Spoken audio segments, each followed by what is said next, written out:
Sheikh Hasina Nobel পুরস্কার পাওয়ার লোভে তিনি রোহিঙ্গাদেরকে জায়গা দিয়েছেন। আমি তাদেরকে অসম্মান করছি না। দেশের যারা এনজিও কর্মী রয়েছে তাদের অনেকটা আসলে ফায়দা রয়েছে। তারা কি চায়? তারা চায় রোহিঙ্গারা বাংলাদেশে যুগের পর যুগ বসবাস করুক, আর বিদেশ থেকে এনজিও ফান্ড আসবে, সেগুলো তারা আসলে নিজেদের ব্যক্তি স্বার্থে ব্যবহার করবে। তার ওই পরিচয় বহন করতে সমস্যা কোথায়?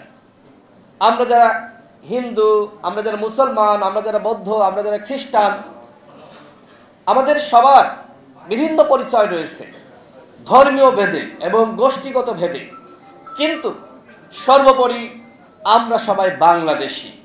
কেন এই পরিচয় বহন করতে আপনার সমস্যা কোথায়? আপনি গর্বের সাথে বলুন যে আমি একজন বাংলাদেশের নাগরিক, আমি বাংলাদেশপন্থী। কিন্তু আমরা দেখতে পাচ্ছি যে বিশেষ করে এই সরকার ক্ষমতায় বসার পর থেকেই পাহাড়ে নানান গোষ্ঠী বিভিন্ন আন্দোলন শুরু করেছে। যে বিশ্বাসগুলোকে আমরা মিউচুয়াল ট্রাস্ট ব্যাংক পিএলসি বিশ্বাস করি প্রবলভাবে, একে অপরের বিশ্বাস হয়ে। Mutual trust bank, you can bank on us. ইতিমধ্যে মেহেদী হাসান পলাশ ভাই ক্লিয়ার করেছেন যে এই সরকারে অনেকগুলো উপদেষ্টা রয়েছে যারা আসলে এনজিও কার্যক্রমের সাথে যুক্ত ছিল। তারা বিদেশ থেকে বিভিন্ন সময় ফান্ড গ্রহণ করেছেন এবং বাংলাদেশের যারা বিভিন্ন নিগোষ্ঠী রয়েছে, জনগোষ্ঠী রয়েছে, তাদের নিয়ে কাজ করেছেন। বিশেষ করে যারা পাহাড়ে রয়েছে, দেখেন পাহাড়ে যারা বাঙালি রয়েছে, আমি তাদেরকে আসলে মিডিয়াতে বা সর্বত্র বাঙালি বলা হয়, আমি বলতে চাই তারা বাংলাদেশি। এই বাংলাদেশি মানুষের উপরে কিভাবে নির্যাতন, নিপীড়ন, সেই বিষয়গুলো এই যে একটি প্রস্তাবনা, সেখানে বিস্তারিত উল্লেখ করা হয়েছে। শেখ হাসিনা তিনি পাহাড়ের সংঘর্ষ বন্ধ করার জন্য তিনি 1997 সালে একটি চুক্তি করলেন।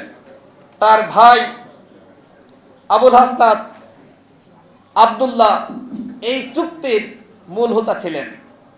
এই চুক্তির উদ্দেশ্য কি ছিল?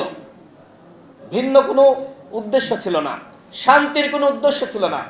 শেখ হাসিনার একটি নোবেল পুরস্কার দরকার ছিল। তিনি শান্তি স্থাপন করেছেন, সেটি বহির্বিশ্বকে দেখাতে চান।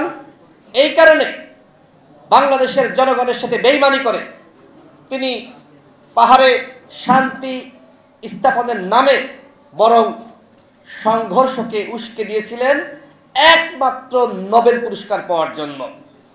এই যে রোহিঙ্গারা আপনারা দেখেছেন, তাদেরকে কেন আশ্রয় দেওয়া হলো? কেন অন্যান্য প্রতিবেশী রাষ্ট্র ছিল না, ভারত ছিল না? আমাদের বিদেশি আমেরিকা, ইউরোপের বন্ধুরা, আমাদের জাতিসংঘের বন্ধুরা, তারা কি ওই সময় বলতে পারলো না ভারতকে যে আপনারা এত বড় রাষ্ট্র, এই 10-15 লাখ রোহিঙ্গাকে আপনারা জায়গা দেন? অথচ কি করলো তারা? বাংলাদেশ সরকারকে বলল যে আপনারা তাদেরকে জায়গা দেন। শেখ হাসিনা নোবেল পুরস্কার পাওয়ার লোভে তিনি রোহিঙ্গাদেরকে জায়গা দিয়েছেন। আমি তাদেরকে অসম্মান করছি না, কিন্তু যেখানে বাংলাদেশের নাগরিকরা তারা তাদের ঠিক মতন সমতা পায় না, সাম্য পায় না, নাগরিক সুবিধা পায় না, সেখানে কিভাবে এতগুলো রোহিঙ্গাকে আমরা ভরণ পোষণ করাবো?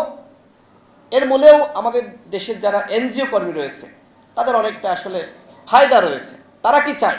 তারা চায় রোহিঙ্গারা বাংলাদেশে যুগের পর যুগ বসবাস করুক, আর বিদেশ থেকে এনজিও ফান্ড আসবে, সেগুলো তারা আসলে নিজেদের ব্যক্তি স্বার্থে ব্যবহার করবে। এই সরকার এই কারণে কিন্তু সবাই বলছে এনজিও মার্কা সরকার। যেখানে পাহাড়ের সংঘাত, সংঘর্ষ কমানো দরকার ছিল, সেখানে এই সরকারের সাথে সংশ্লিষ্ট বিভিন্ন উপদেষ্টারা, বিভিন্ন কর্মকর্তারা, তারা এই পাহাড়ের সংঘর্ষ এখন উস্কে দিয়েছেন। আমরা সরকারকে বলবো, আপনাদের মধ্যে যারা রয়েছে, যারা পাহাড়ে শান্তি প্রতিষ্ঠান নামে বিভিন্ন এনজিও কার্যক্রমে যুক্ত রয়েছে, এবং এই সরকারের আমলে কিভাবে আদিবাসী শব্দ আলাদাভাবে যুক্ত হলো পাঠ্যপুস্তকে, আমি সেটি জানতে চাই। এবং এটি প্রতিষ্ঠার সাথে, এটি আবিষ্কারের সাথে, এটি পাঠ্যপুস্তকে অন্তর্ভুক্তির সাথে যারা যুক্ত ছিল, তাদেরকে এই সরকারকে এখনো পর্যন্ত কৈফিয়ত নিয়েছে, জবাবদিহিতা নিয়েছে?